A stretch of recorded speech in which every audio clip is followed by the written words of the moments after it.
Hey guys, so I've decided to make a little series, Re-Application to Residency Tips, okay? Because obviously I didn't match the first time. In a nutshell, I took an IM prelim in the SOAP, and then I transferred to surgery, and throughout that whole time, that process, I was reapplying to the match. I ended up getting radiology as a re-applicant, okay? So why am I telling you this? Because I know more than one person, unfortunately, who they applied the first time, they didn't match. They applied the second time, they didn't match. Oh my God, fool me once, shame on you, but fool me twice? That cannot be you, okay? There's nothing more terrible than not matching a second time. I mean, I can't imagine anything more terrible, okay? And I want to help you avoid that. Alright? Or matching into something that you equally hate or equally don't want the second time after putting in all that effort. So my biggest advice to you is avoid heroism. Okay? If you say to yourself, I'm gonna do so much, I'm gonna burn myself out, what's the result?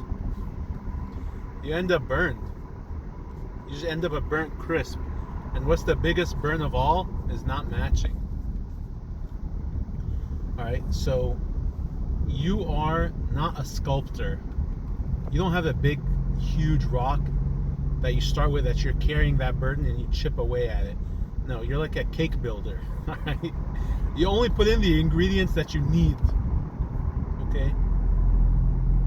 What do I mean by this? If you say to yourself, I'm gonna be the best resident. I got accepted to surgery prelim. I'm gonna be the best resident I can be. I'm gonna be so good. They're gonna be so impressed with me. They're not gonna know what hit them. I'm gonna put in 30-hour days in a 24-hour time period. I'm gonna show up early. I'm gonna leave late. I'm always gonna volunteer for every single case. I'm always gonna take an extra patient.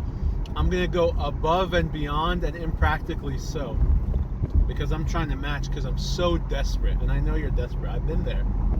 All right, I'm not making this up. I've been there. But you have to avoid heroism, because the worst thing you can do is become one of these fallen heroes who haunt me to this day. Who are these fallen heroes? People I worked with and people I've talked to. I've rotated with them in my 4th year of med school, and I've stayed in touch with them.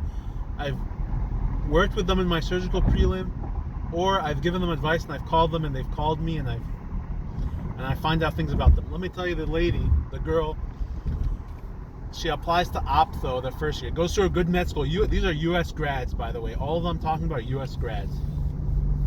Goes to a great med school, applies ophthalmology, doesn't match, does a surgical prelim, ends up in family medicine. Okay? I'm not judging family medicine as bad or whatever, but you don't do a surgical prelim to go to family medicine. And let me describe the hero that she was in the surgical prelim.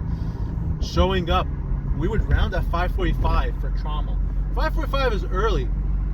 I'd get there at 5 a.m., 5:15. They'd be there, she'd be there at 4:30, 4 o'clock. Okay, we got off at 5 p.m. That was our shift change for whatever it's called, handoff. I'd hand off my patients at 5 p.m. I'm coming to leave. She's still writing notes. What are you doing? Oh, the hepatic resection took 12 hours and I didn't want to say anything, so I stayed in it. And now I have 7 or 8 notes to do. Hopefully I'll get done by 7 p.m. Just to be back at the hospital at 4 a.m. Listen, dear re-applicant, okay? We're like siblings, you and I, alright? I don't want you to suffer. Look, if you just invest in the residency program, guess what? That residency program is going to grow. It's going to get better. The quality of the care is going to improve. Absolutely. If you invest in your program director, their life is going to get better. Alright?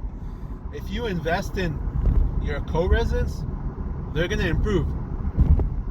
But if you invest in yourself, you're going to get better. So don't expect to fill someone else's cup and pour into someone else's cup and expect your cup to get full. It's not going to happen. Okay, here's another fallen hero. Guy applies general surgery. No, he applied urology. Gets a urology elective during the surgical prelim. Does a surgical prelim. Staying up late, whatever. Remember, he had a wedding he wanted to go to. He couldn't take off. Missed his wedding. Missed everything. It wasn't his wedding. His friend's wedding. Ended up matching where? Pediatrics. Again, I'm not hitting on pediatrics, but you don't do a surgical prelim to get into pediatrics. All right, let me tell you another guy, another fallen hero. My heart goes out to these people. Applies orthopedics, doesn't match. Does a research here, doesn't match. Gets into a surgical prelim, puts in 135%. Matches general surgery, has to repeat intern year. Guys, this is the most terrible thing that's happening to people. These are future doctors that we're destroying their psyche. We're putting them through hard labor over and over again. Can you imagine repeating intern year? I mean, it's one of the most terrible fates I could ever think of in my mind. So what I'm saying to you here, okay, as a re-applicant is, yeah, you're desperate. Yeah, you don't have anything tangible, that a categorical position. But you have to be very strategic, okay?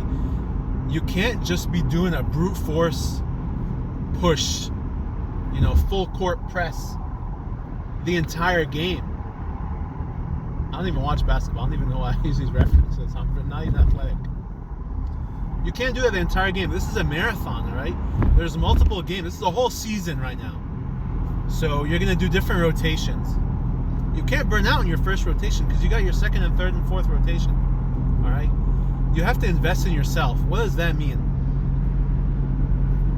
Here are the things that you're going to work on. It's not staying in the case when it goes over, even though it's a ACGME work hour violation. And I don't want to tell my chief anything because they're going to think I'm not interested in surgery because I have a need to pee or to sleep or to eat or to see other patients who are on the floor or to go to an interview or whatever, okay? You got to invest in yourself, your fitness, your health. You got to invest in your social skills. You got to invest in, these are the things that I did, deficits that I had.